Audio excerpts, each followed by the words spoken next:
comme on se rapproche d'une fête du fromage qui aura lieu bientôt à Nuit-Saint-Georges, je me suis dit, tiens, ça serait intéressant de raconter le brie à Savarin. Parce que le brie à Savarin, généralement, on le connaît plutôt dans la région, à travers, par son côté gustatif, on connaît moins le double, celui qui est à l'origine de ce nom, Ouais. qui est un personnage assez croustillant d'ailleurs. Alors, c'est vrai que quand on pense Brillat-Savarin, on pense Jean-Anselme Brillat-Savarin. Oui.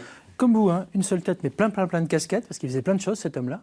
Alors, c'était quelqu'un qui était issu d'une famille de magistrats dans la région de l'Ain au départ, mais qui a été diplômé à Dijon. C'est-à-dire que sa carrière, elle a réellement commencé à Dijon. Donc ça, c'est son premier rapport à Dijon. C'est quelqu'un qui a fait une carrière en politique. Mais il avait un défaut que je comprends bien, hein, c'est-à-dire qu'il aimait bien la table, il aimait bien la vie, et il a été à l'origine d'un ouvrage qui fait référence dans le monde de la gastronomie, puisque son traité est quelque part est référent.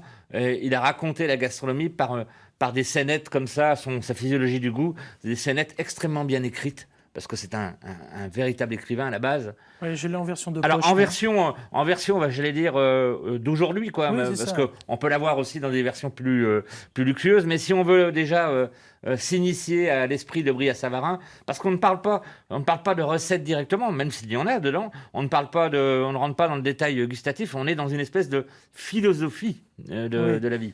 Homme de loi, politicien, et Oui. on a compris, épicurien aussi. C'est un peu comme si François Patria ou François Sauvadet ou François Rebsamen s'étaient mis à raconter des histoires de table. Bon, on n'aurait peut-être pas eu toute l'assiduité à table de Brie à Savarin, Ouais, mais quand ouais. même, c'est un peu ça, quoi, à l'époque. En tout cas, les gourmets lui doivent beaucoup. Hein.